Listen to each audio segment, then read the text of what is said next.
Hey YouTube, yet another video that's not an obscure 80s Japanese guitar that no one's ever heard of. Today I'm using, I actually had this in the studio last night, the night before. Probably my cheapest guitar, which I really like. Something about a cheap Telecaster that just, lovely.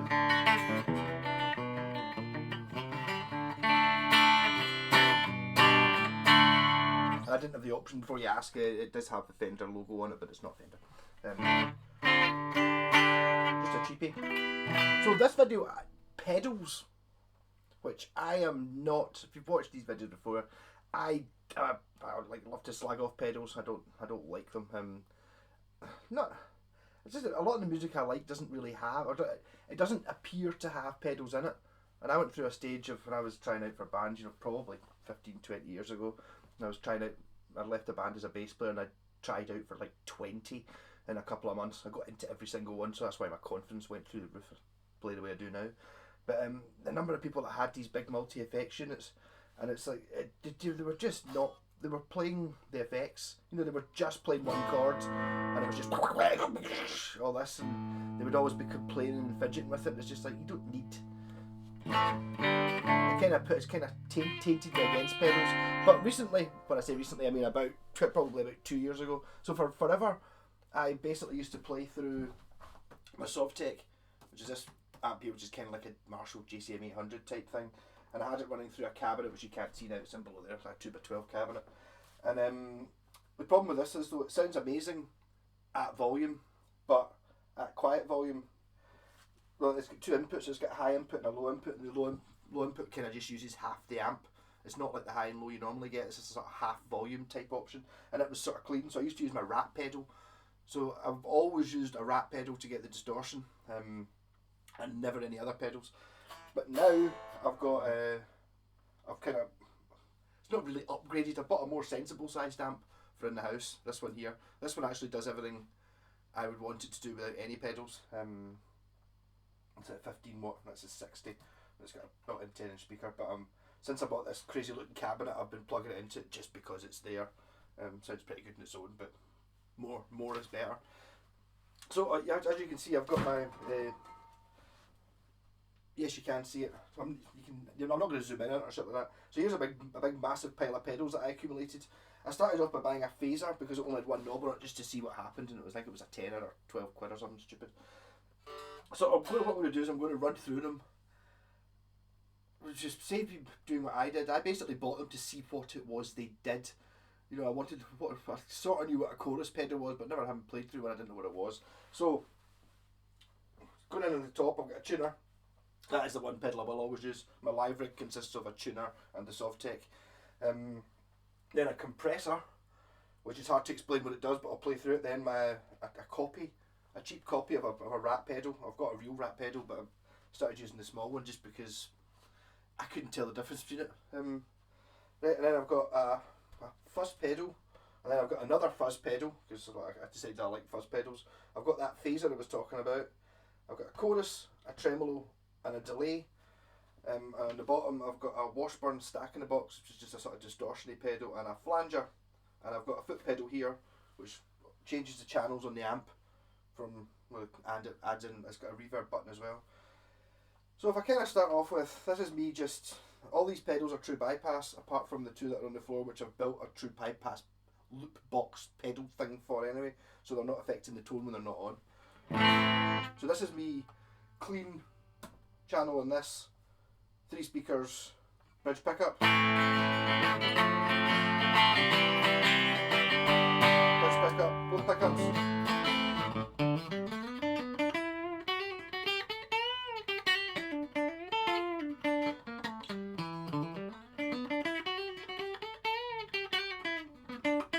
I'll show you what I'm doing. This is, I only just recently set this up. This is the drive channel on the amp, which I've got barely driving, but still doing something to it along. It's just distorted, which I'm not really going to use much when I'm playing guitars like this, but when I'm playing a sort of Telecaster or a Strat, sometimes nice to have a little bit of hair. Still clean, sort of.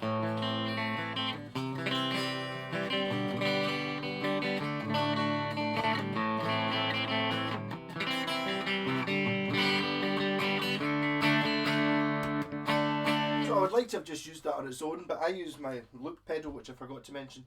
I've got a loop pedal. All this runs into the loop pedal.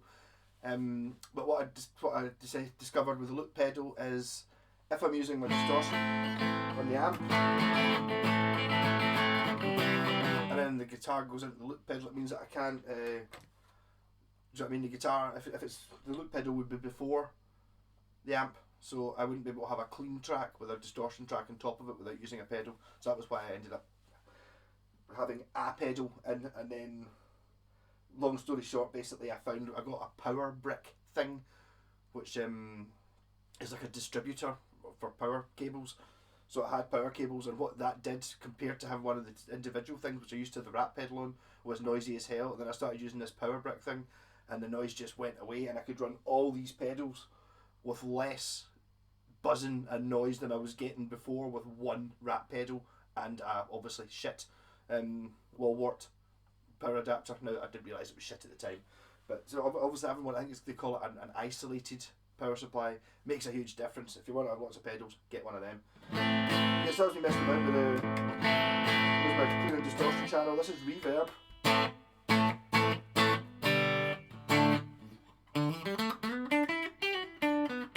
Lots of people love reverb. We'll turn it up fully so you can hear it actually.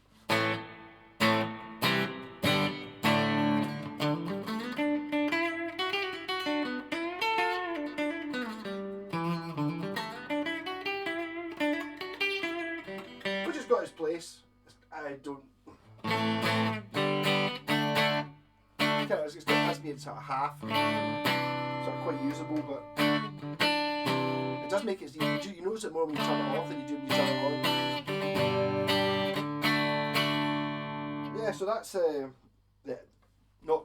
I've got a foot pedal here that's operating in, but that's not really controls. Right, next is so we'll go from the start. Compressor. What a compressor does is it makes the loud bits quieter and the quiet bits louder, so you get a more even sound. I've also got it set with a slight boost. You can, so it comes out. So we'll turn it on.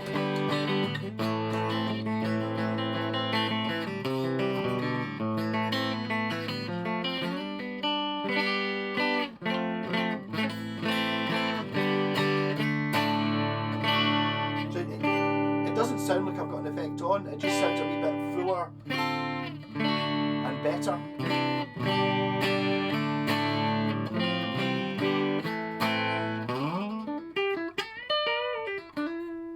Turn it off.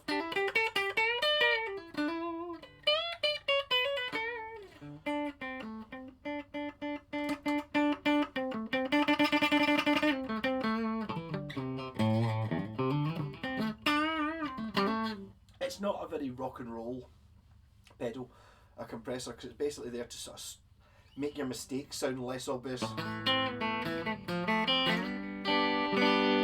it means you don't get the same dynamics with it.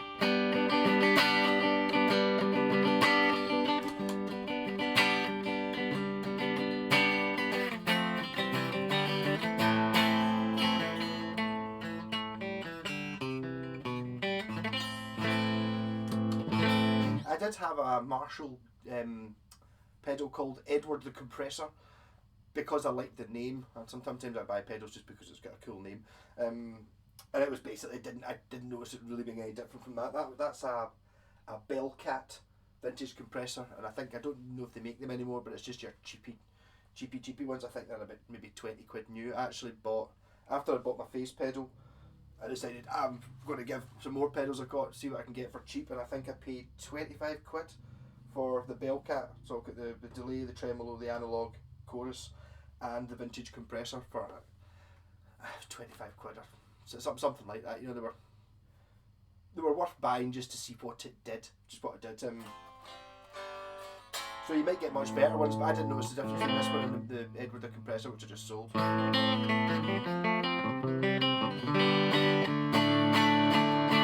I would mess about with the controls on it, but I don't know. I've got it kind of set attack at nothing, level at middle, and sustain it not very much. As long as I turn the attack right up.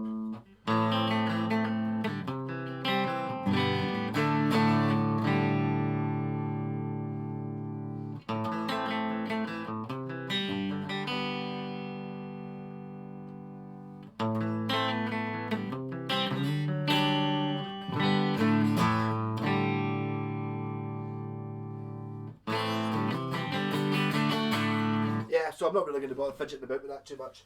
I think there's a certain amount of the same compressor effect you get from playing through a tube amp, so I'm kind of always having a compressor on.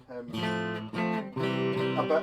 It might make a much bigger difference if you're playing through like a solid state amp, so you don't get the what the amp's already supplying in the sort of compression states. Yep, and now right, so we're moving along. So we've done the tuner, which is, I can't really explain what that does. It tunes the guitar. It's fine. It's just a cheapy one. A Rowan tuner. I seem to believe it was £12 or something like that. And it's not the most. If you're going to be plugging in and out of it a lot, I would maybe worthwhile investing in a more expensive one. I kind of finding that a wee bit more with the sort of really cheap pedals, especially the mini one. This is the Black Rat, which is a Mosky copy of a Rat pedal, and it sounds very, very, very, very, very, very similar to a real Rat. And it's basically the only pedal I really need.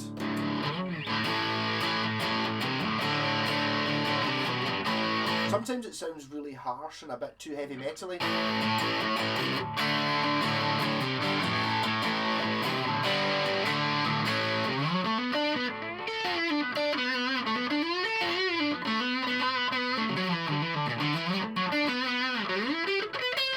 But it gives you a really good long,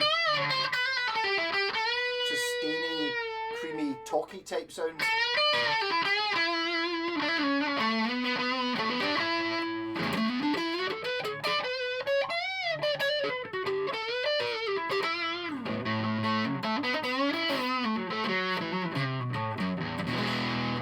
I actually turned the volume down on that a little bit before.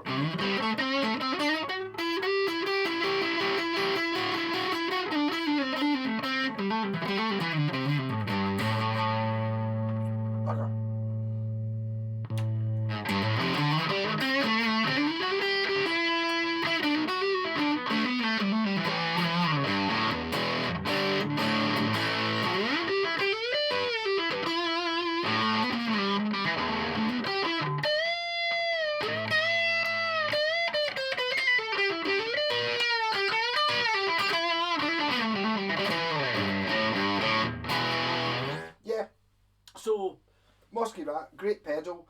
I have noticed in the last 6 months, and I'm using it a lot, the input jack on it doesn't really click anymore. When you push the cable in, you want it to go click and stay in. It just kind of sits in. I think the wee metal bendy bit that holds it might be a bit damaged, but that's maybe why some of these pedals are only like £12.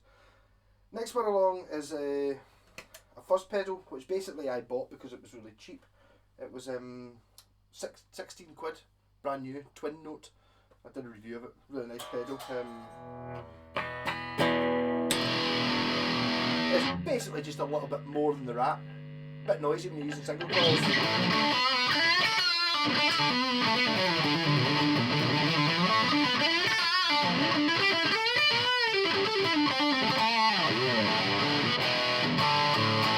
Which I think works really well for sort of vintage 60s-y type, although you can hear how noisy it is.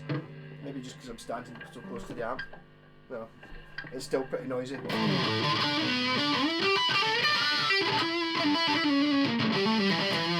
It's called a pie fuzz, as in P-I-E, you know, the Greek symbol for circles and that.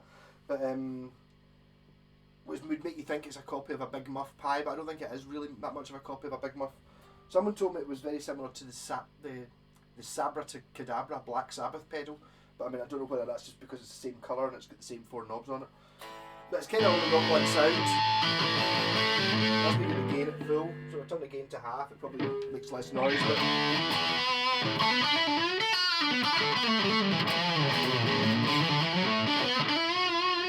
But fuzz suits me quite nicely, I like it.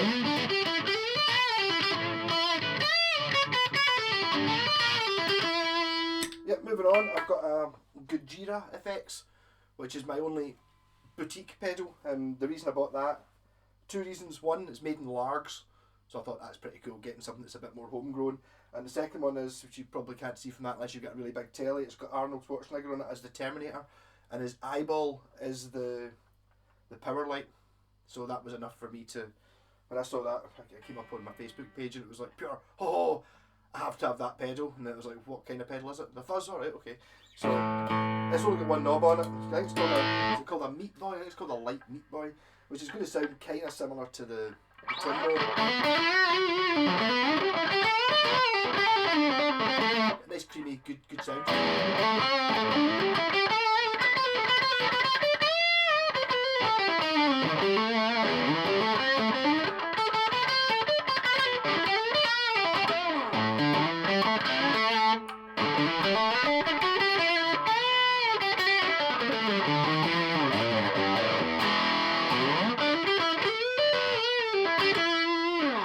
I think with the fuzz pedals you can hear an awful lot less. I think the Rat does this a little bit as well.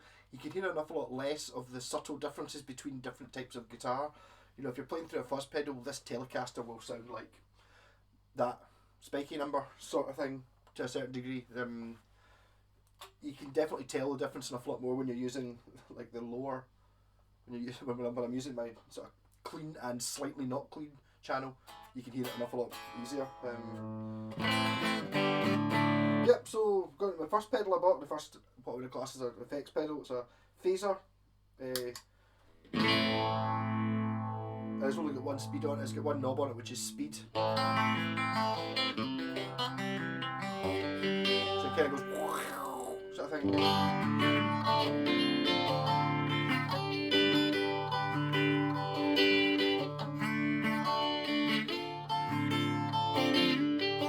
This is one of the first sort of what I would class as effectsy pedals.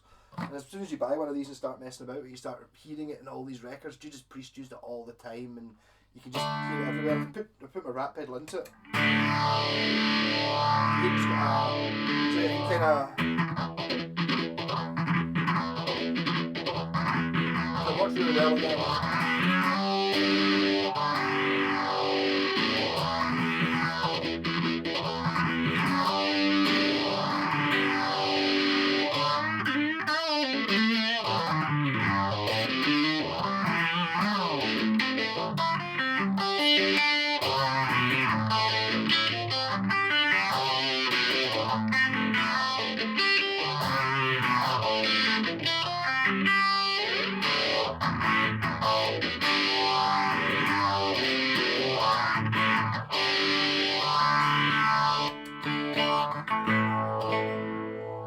Because it's only got one knob on it. I'll turn it up to full speed.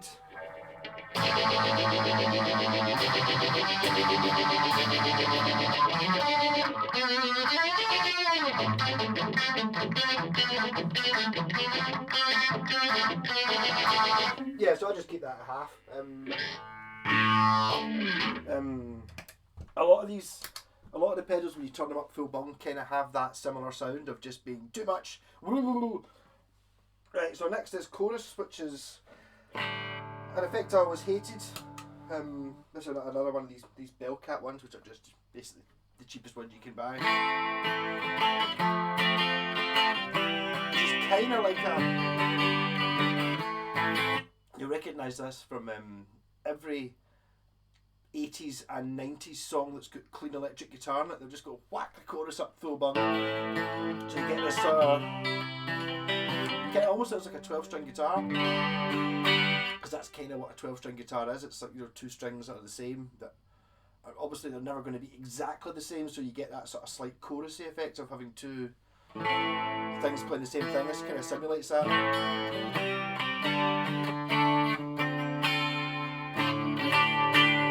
I mean, it's got its uses, I suppose. I never use it.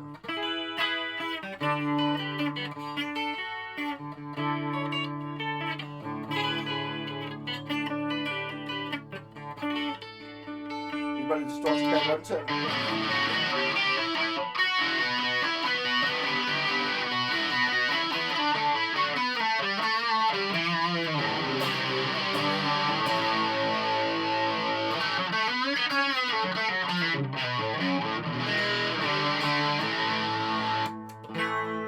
So this is where I've just had it set since I've basically got it. It does have two knobs on it. It's got rate. Depth will make it as big as it goes. And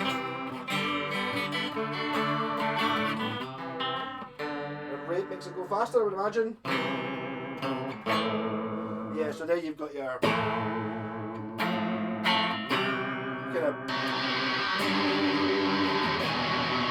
kind of broken sound.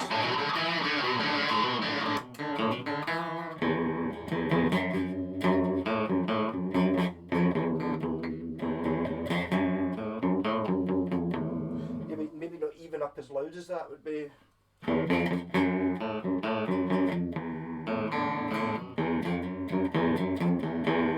Yeah, so I'll turn that back down to where it was when I found it useful.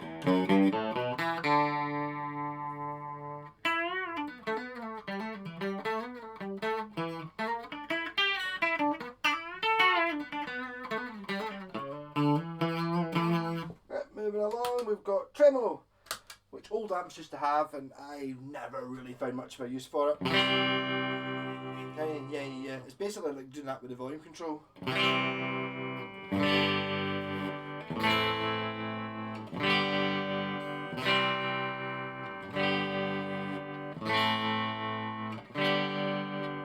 I nearly puked the first time I turned this on because obviously you buy a new pedal, you turn it up to full bung.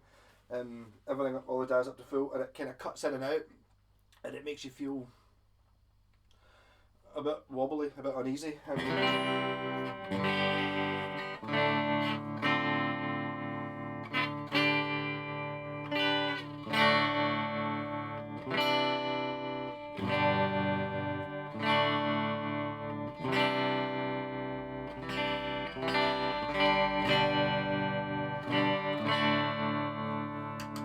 I never use it, I don't like it. I think someone told me if you're doing things.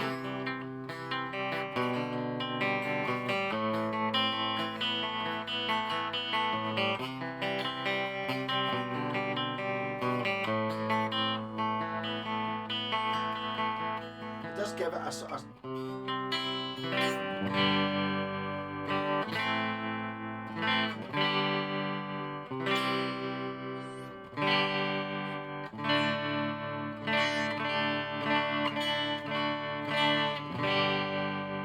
Maybe it does have a use.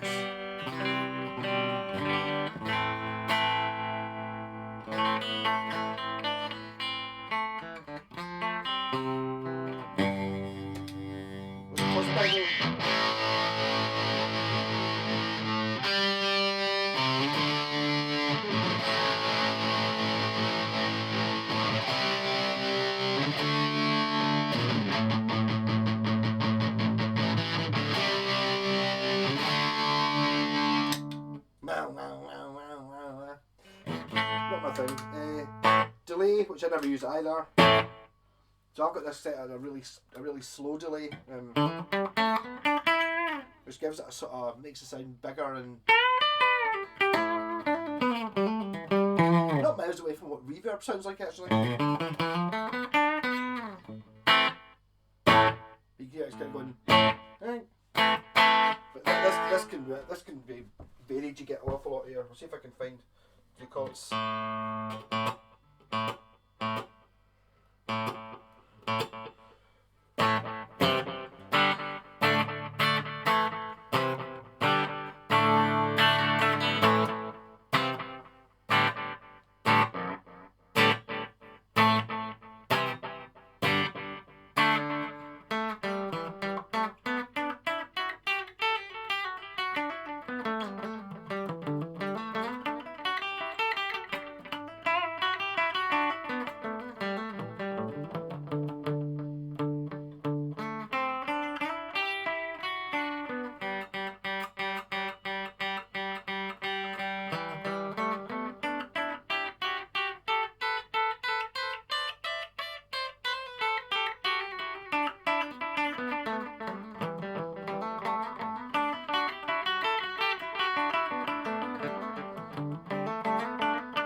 Enough of that rubbish.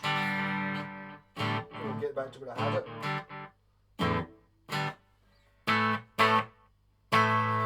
I just wanted to have a little bit of a...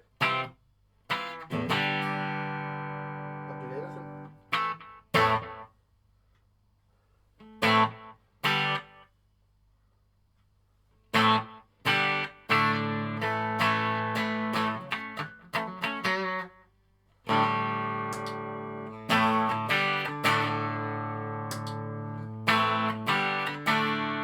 Yeah, so again, it's like I never used that one. What I was doing there was I was playing with the delay. So obviously with the delay when you hit a note, it does that. So when it was playing the second note, I was playing another note.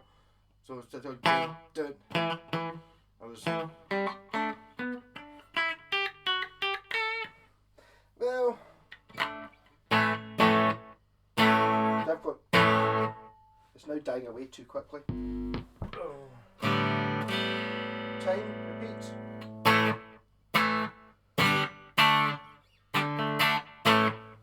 Yeah, I'll maybe try compressor. You'll see when I'm doing demos of videos trying to use the pedals for something, but ultimately I just want the rat pedal. So that's me through my entire pedal board of Doom, which I pretty much only ever use the one pedal from, the rat, and then occasionally the fuzz, just because it's just to be a bit different. I have recently, just the other day, stuck in another loop. That's the difference there, because all these pedals I've got along the top are true bypass, which means because of the switch on it, when you switch it off, it basically doesn't do anything. It doesn't affect the signal. Not that I think it really affects the signal anyway, but change that. This is what happens when you turn off the bypass.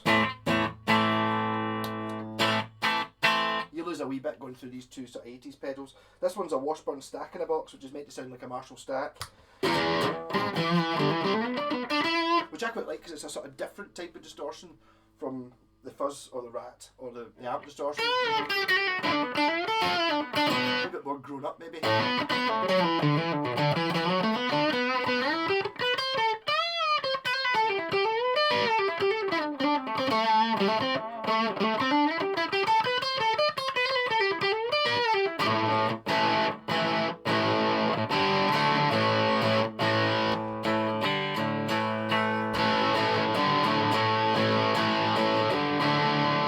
Nice then a face pedal.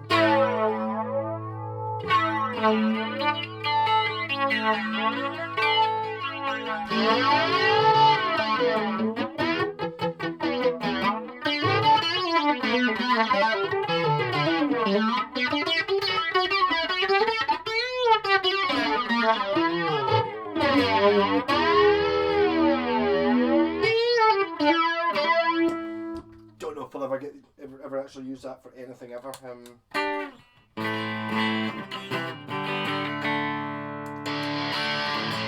So there's the sound I use all the time, just because it's better.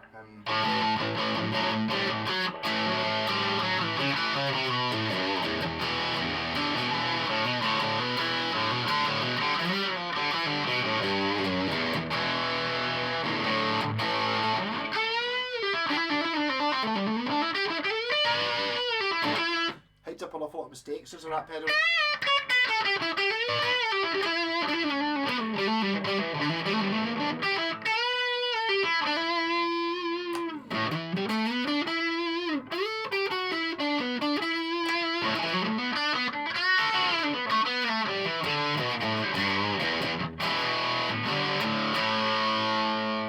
Yeah, so hope you enjoyed my my pedal board look through. An awful lot of people are really mad into pedals, and I can sort of get a bit of why. They don't take up an awful lot of room.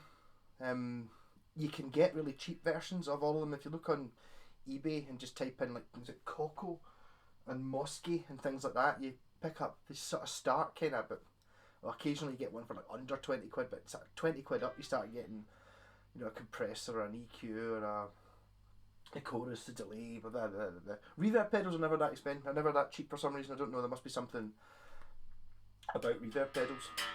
I actually had a reverb pedal by Tone City, and it was unusable.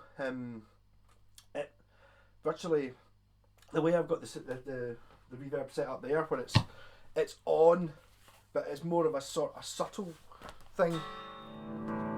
So there's the reverb on, you know, a wee bit, just enough to be. I mean, a lot of the tricks I think with pedals, especially the sort of modulation pedals, that would be your flangers and phases and stuff, is to use them quite sparingly and quite tastefully, rather than just having them turned up full bung.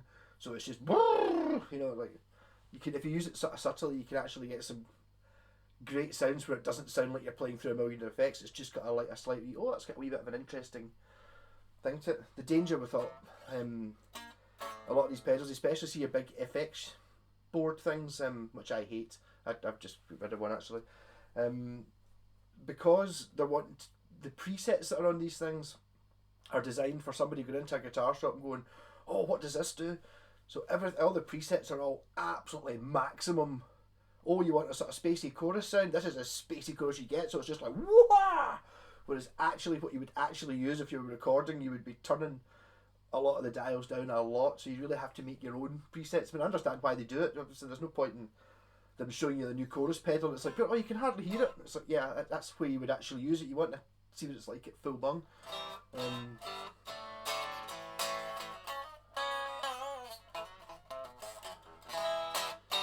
But as I was saying there, I can see why people get into them. Also, I heard someone say before, if you're talking about buying the best of your best stuff, you know, like a custom shop Telecaster, the best Telecaster you can buy is going to be $3,000, something like that.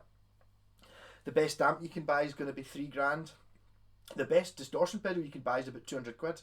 So you can buy the best of something, whether a £200 distortion pedal is really going to sound that much better than any of them. There is one actually pedal that the only pedal I've ever seen that I quite fancy that's expensive, and that's I can't remember what it's called. It looks like it's got a flux capacitor on it. Is it called a Xenon or a Blaster or something like that? And it's got like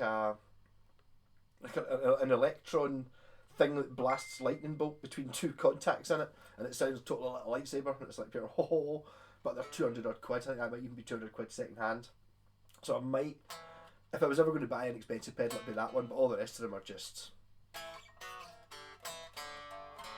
But then again, if you want to spend money, if you've got your £2,000 Telecaster and your £2,000 amp, you're going to play through a £12 rat pedal, just on principle. No, you're going to want to spend 50 quid on a rat pedal, even if it sounds exactly the same, because I mean these things are just total copies. I mean it's a total rip off for the people who actually bother making their own pedals, you know, because obviously all they've done is just copy the schematic. Because I mean a digital thing is just like, you know, it's just chips and resistors and stuff, so you just copy it exactly, stick it in a plastic box or a mini box and churn it out for as cheap as you can, and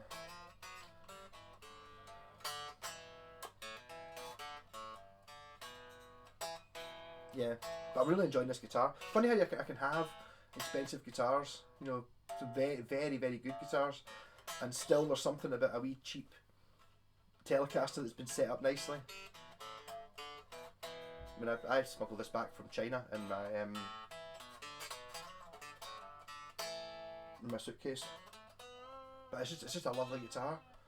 This one wasn't meant for me. I was going to buy this in China. I bought myself a Telecaster thin line for me, which is rather nice. It had a mini humbucker in the neck. You know, it was a thin line, a cool scratch plate, natural woods, and it cost about 50% more than this one did. And when I brought them back and assembled them, this guitar was just amazing. It was like, why was this guitar so damn cheap? The only thing I did have to change the tuner. I didn't have to. I changed the tuners because it had these Fender ones lying about, but the rest of it's still stock. And I put a push-pull switch in, which gives you the original pickups in CDs, because you have sort of humbucker sound. But I was really surprised with this guitar, because I mean I was just going to buy the cheapest Telecaster I could find, like from the factory in China, and to bring it back and sell it. And this one wasn't the cheapest one. This one was something like £3 more than the cheapest one. The cheapest one you could get like red, white, and black, you know, just a plain plastic scratch plate. And then for the extra £3 or whatever it was, I got binding. I got a cutaway there. I got a carved bit here, and I got a tortoiseshell scratch plate. It's like it seemed like a no-brainer over the very cheapest guitars. It's quite funny how like if you were like buying Squires or Fenders or something like that, to get the binding and the extra cutaway, they'd be knocking 50 quid onto it, not 3 quid like it is from the factory.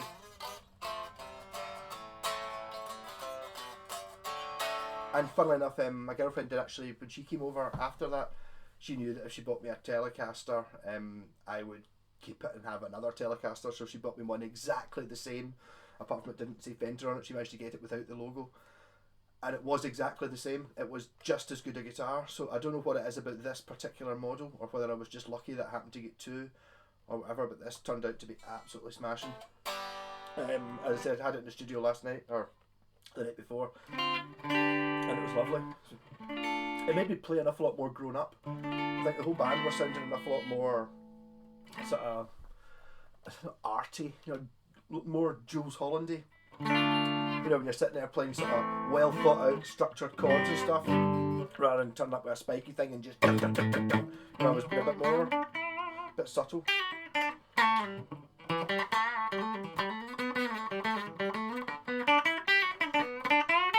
Bloody long video. I just realised I haven't uploaded my Black Sabbath Paranoid solo lesson yet. I'd recorded the 3 of them at the same time and I just forgot to upload the third one, so I'll put that up today as well. This is 40 minutes of just talking, so I think if nobody watches these videos, I'll just stop doing it. I'm going to get back to doing I've got a good guitar to do tomorrow anyway. Get back to doing the obscure 80s Japanese guitars no one's ever heard of. I've got the guitar that used to belong to, the guy's name was Jeffrey Holmes, who you may know him better as he used to play Onslow in Keeping Up Appearances, and he also did the voice of Paul McCartney in the Yellow Submarine film. So it's got some sort of almost got a Beatles connection. So I'm going to play this guitar again all afternoon, I think. Telly's at the most awesome. Rock and roll!